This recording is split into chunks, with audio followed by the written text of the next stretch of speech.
you really put a price on something like a home? I mean, something so significant. We often just, jump to the numbers, the spreadsheets, square footage, recent sales. But what if there's something else? Something invisible almost. A hidden factor shaping its worth. Today, we're going to dig into property valuation. Specifically, we're looking at comparable properties, comps, as they call them. Right.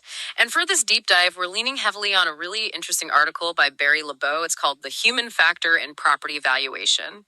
And just as a practical note mentioned right at the end of LeBeau's piece, there's a reference to Mandeep, Toor, and Omax Real Estate, Inc. Okay, so our mission today, it's really to unpack the usual science of valuing a property. And maybe reveal the art that's often missed, that human factor. We want to help you understand what really makes one property comparable to another, beyond just, the stats.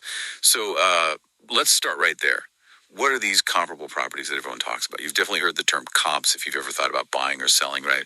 Maybe you have a basic idea, but what's the, textbook definition? Can you almost picture that checklist? Oh, absolutely. The traditional approach is very, very structured. It has to be, really, for that apples to apples comparison. Your standard checklist usually covers things like architectural style. You want a similar design.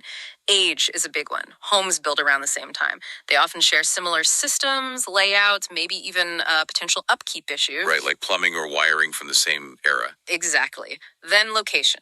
And this isn't just the city, it's ideally the same neighborhood. Maybe even the same block, if you can find it. Super specific. It's very specific. And market conditions are crucial too. The sales you're comparing, they need to have happened in a similar economic climate. You can't really compare a boom time sale to one in a downturn. Makes sense. And finally, the obvious ones.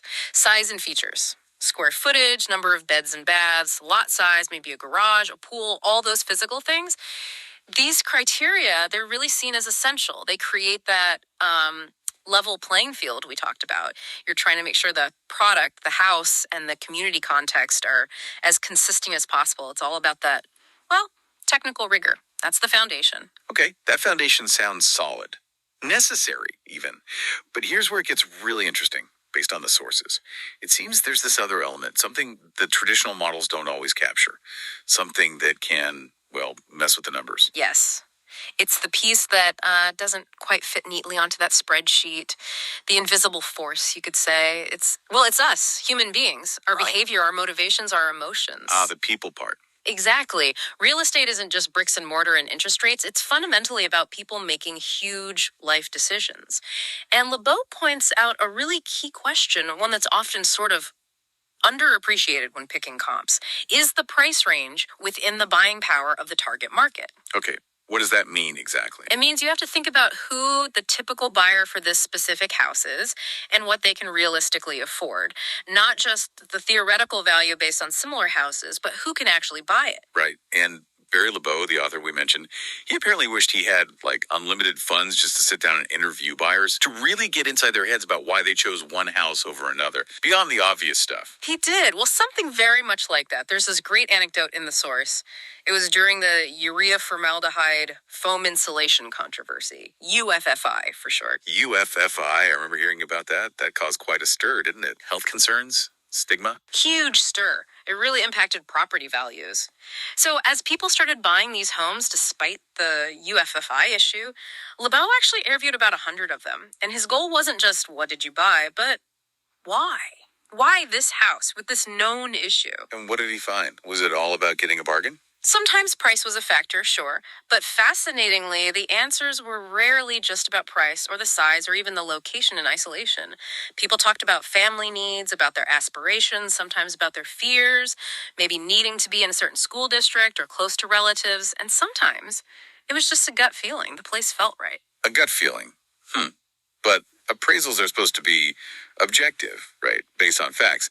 Why do these emotions matter so much in the actual valuation? That's the million-dollar question, isn't it? Traditional appraisal methods, they aren't really set up to measure emotional levels. How could they be? But these feelings, they can absolutely influence what someone is willing to pay. Think about it yourself. Have you ever walked into a place and it just felt right? Oh, for sure. Or the opposite. Walked in and immediately felt, nope, not for me. Even if it ticked all the boxes on paper. Exactly. That home that feels right might genuinely command a premium. Someone connects with it emotionally and is willing to pay more. And conversely, a property with some kind of stigma, like the UFFI homes back then, might sell for less, even if it meets all the technical comp criteria otherwise. So things like school districts, that's often emotional, tied to kids' futures. Absolutely. School districts, being close to family, the reputation of the neighborhood, even something as simple as the color of the front door can trigger an emotional response in a buyer. And sellers have emotions too, right? Sentimental attachment can make them hold out for a higher price, or maybe a divorce or job loss forces a quick sale at a lower price. Life events. Yeah.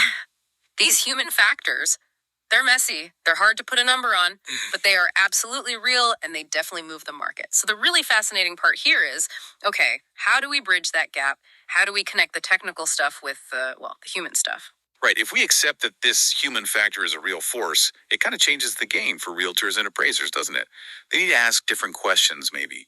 Go beyond that standard checklist. I think so. It becomes less about just data entry and more about understanding the story. So questions like, who are the most likely buyers for this specific property? Not just buyers in general. Yes. And what's their actual financial situation, their buying power, but also what really motivates them. Is it schools, commute, a feeling of safety, a certain lifestyle? What emotional factors might be swirling around for both buyers and the seller? Definitely. Are there stories about the property itself, maybe a unique history or even a negative event associated with it that could add or subtract value in a buyer's mind? And looking at recent sales, not just the price, but how they sold. Did a bidding war happen over some unique feature people loved? Or did a seemingly good house just sit there for ages because something about it felt off to people? Recognizing those patterns, that's the art. It's like developing an intuition for the market's psychology, not just its stats. That's a great way to put it. It's about combining that rigorous technical analysis, the science, with a deeper understanding of human behavior, the art. And when professionals do that, they can offer guidance that's much more accurate, more nuanced, and frankly, more valuable to their clients. Okay, so wrapping this up, what's the big takeaway for you, the listener? I think the core message is pretty clear. Property valuation, it's both. It's a science and it's an art. Yeah. Behind every transaction, every sale price, there's a human story. Hopes, fears, dreams, practical needs. It's all in there. And the most effective people in real estate, they get that. They acknowledge the technical side and those powerful emotional currents. So whether you're buying, selling, or just watching the market, maybe try looking at it through that blended lens. Consider both sides. And just to circle back to that practical mention in the source material by LeBeau, it notes at the end, for free evaluation of your property, call Mandeep Toor at Omax Real Estate Inc. We are here to serve. So that option exists. Right. So here's something to think about. How might recognizing this human factor, the hidden emotions and stories tucked away behind the numbers, how might that change how you view other big decisions or even investments in your own life?